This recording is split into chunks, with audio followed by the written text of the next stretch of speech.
Hello, my name is Dr. Janice Makala, and you're watching Living Life Backwards, Lessons from the End of Life.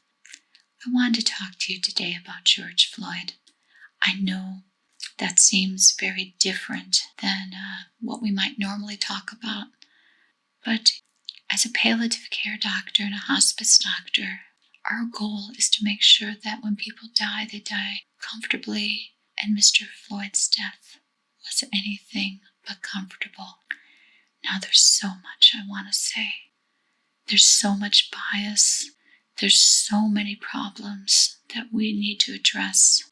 But I want to talk to the people who love their police officers. I want to talk to the police officers, the union reps, everyone who is getting the brunt of all these protests thrown at them, because in medicine, we've been there. We have had our reckoning already. It's still ongoing, but there was a time when physicians were not questioned. That time has passed, but it's not all bad. It's in fact arguably for the better, because now we put patient safety as the prime goal. At least we hope we do. And I think I can teach you a little bit about our experience, and maybe you can learn from it. Because Mr. Floyd's death, if this was a healthcare outcome that we were studying, we would call this a sentinel event.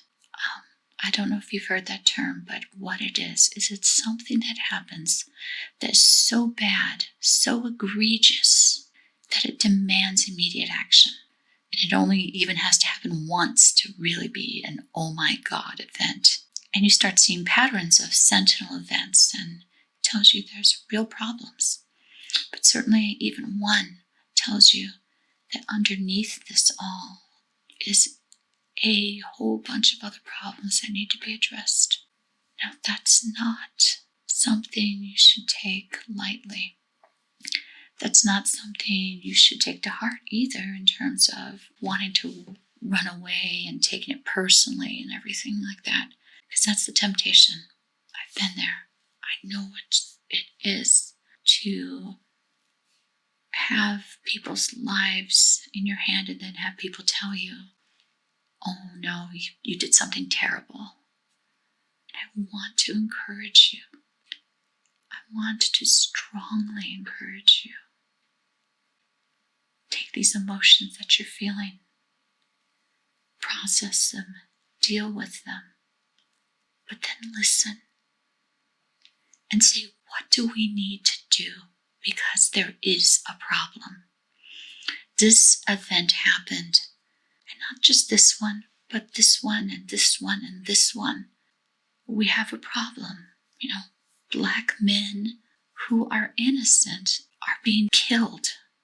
A problem that we could fix, though. And the way you fix it is the way medicine does it. You can look at it as we look at it in medicine with medical errors, because medical errors still happen. They happen hopefully less than they used to happen. But now we do things like root cause analysis. We do studies. We look at outcome data.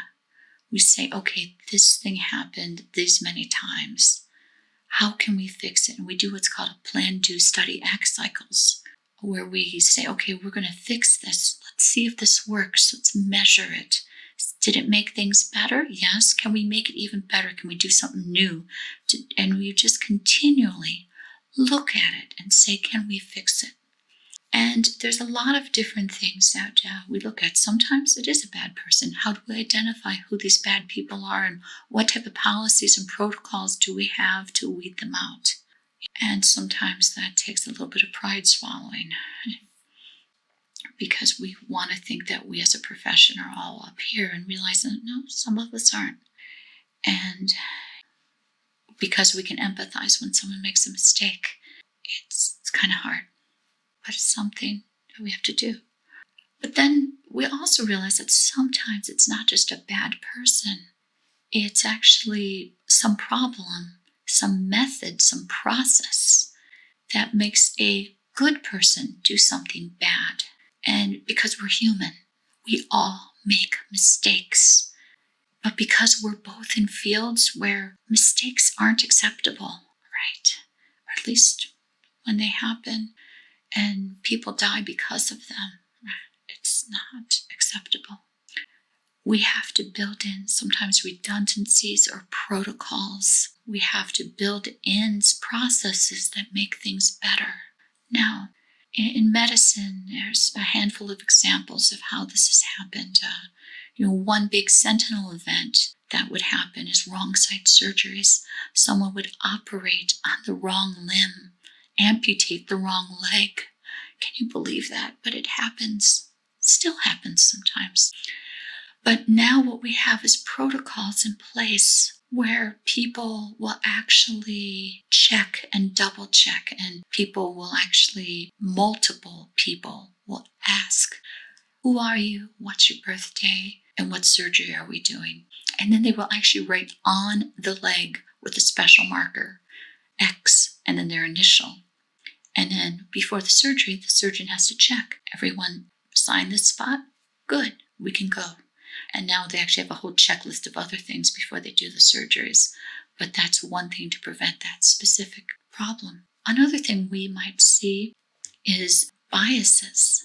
Some of it might be an individual person's bias, but I think sometimes it's sort of these subconscious biases, these implicit biases, as they call them, that kind of affect our outcomes. And sometimes it's even sort of biases in what we look at and what we study. In medicine, a very classic example, I mentioned the racial biases, but one example that has been well documented was gender bias.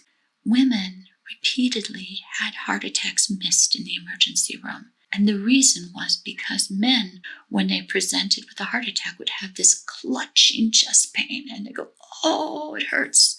And this clutching chest pain was even very famously in one of our textbooks, this picture of a guy going, oh.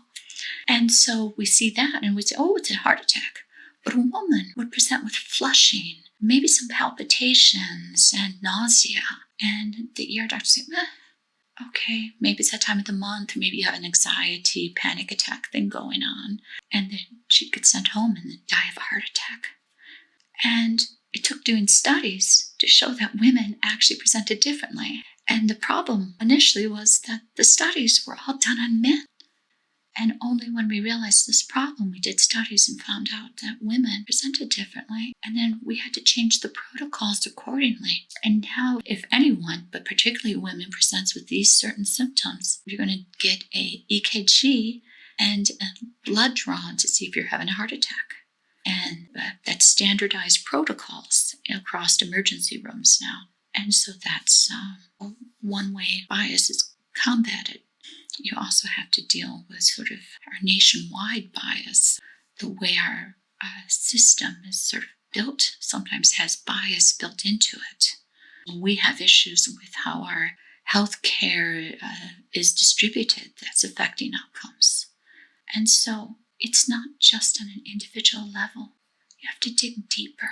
You have to look. You have to research. You have to question. And I know it's hard right now. And I know emotionally you want to deny and just kind of push it back.